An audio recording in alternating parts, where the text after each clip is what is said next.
Welcome to the Kevin Wildes Podcast Network.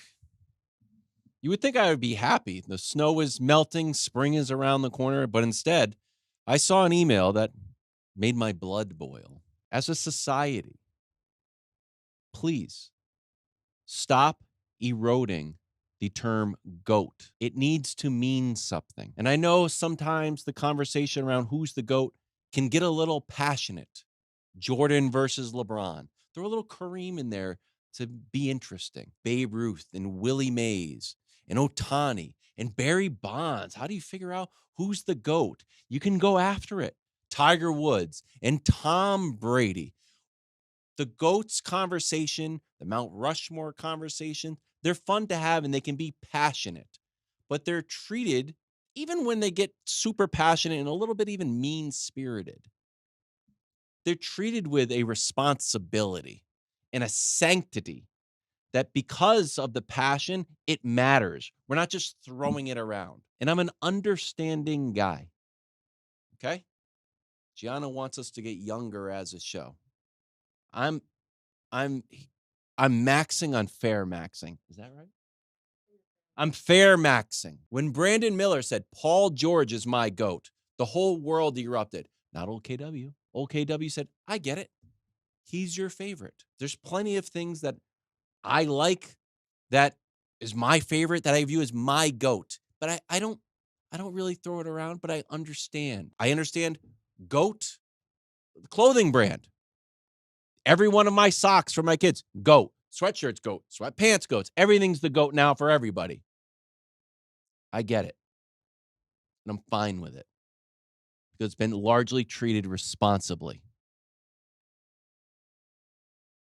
But we've gone too far. You can't use the term GOAT if you don't mean it. Don't use it because it's a clever play on words. It ends up taking down everybody. You end up insulting Michael Jordan, Muhammad Ali, Tiger Woods, Tom Brady. This is the email that I found in my email inbox, Gianna. Do you want me to show it to you? Goat cheese is the goat cheese, it says. No, it's not. And you know it's not. No one thinks goat cheese is the goat cheese.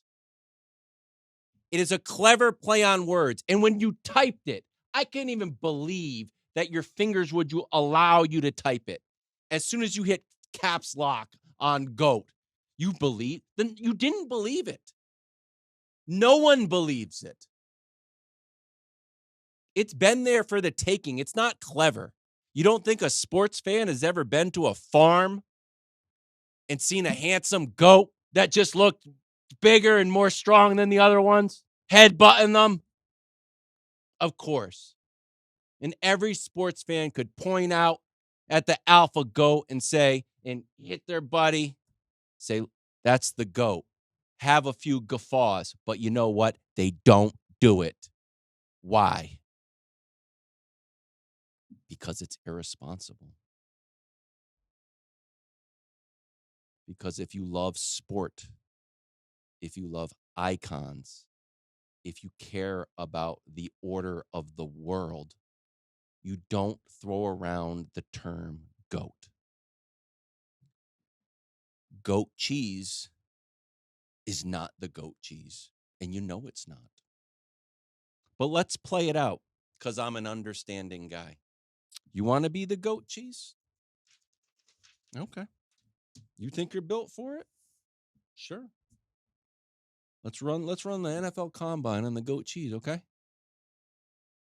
You want to be the GOAT? First thing you need, versatility. Jordan, 10-time scoring champ, 9-time first team all defense. Ohtani hits 50 home runs, steals 50 bases, is in running for the Cy Young, can do it all. Okay. Parmesan. You can eat it raw. You can melt it. You can shred it. You can cube it. You can have it for breakfast. You can have it for lunch. You can have it for dinner. You can have it for a snack. You can make it into crisps like it's a gosh darn potato. You do that? Can you do that, goat cheese? You want to be the goat? You're the goat cheese. Hey, I'm playing by your rules. You want to be the goat cheese? Dominate.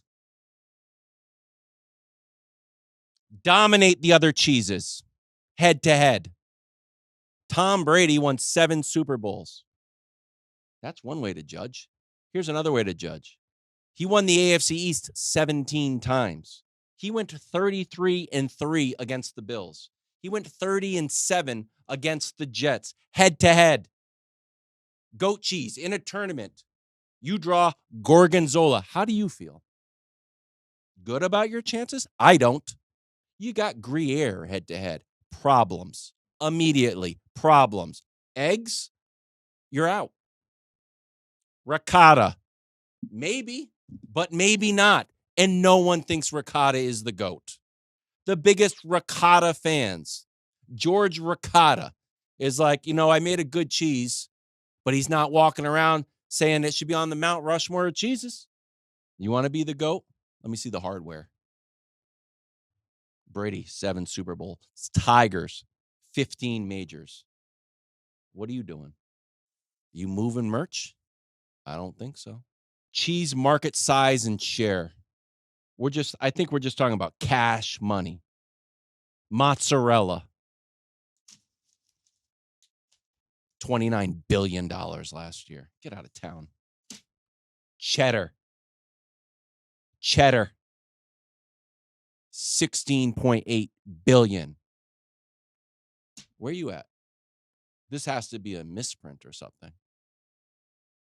Maybe the market cap research for cheddar and mozzarella, maybe these are accurate, but this has to be a mistake because this says you're moving $8.2 billion of goat cheese a year. Mozzarella is almost quadrupling what you're doing, and you're telling me you're the GOAT? Cultural impact. There's lots of ways to eat a chicken. What's the best? You could say, well, I like it fried. That's totally fair. Oh, I like it baked. Totally fair. I like chicken parm. Wow. I took one of the world's most popular meats. Boom. Now I'm the star. I show up at the club, chicken parm. I'm just parm. I'm not even chicken. I'm just parm. It's like the scene from Goodfellas. I'm walking through the kitchen. There's furniture moving for me. I sit down. Bunch of chicken cutlets there. I'm parm. Hello. All eyes on me. Goat cheese. Ooh, I have some artichokes. Hey, ever had beef strawberries and arugula? Delicious. Stop eroding the term GOAT no matter what you're using it. Have a real case. If you're writing recipes, just call parm the GOAT. Call mozzarella the GOAT. Call cheddar the GOAT. But typing those words means something to a lot of people, and I'm one of them. Stop playing with me.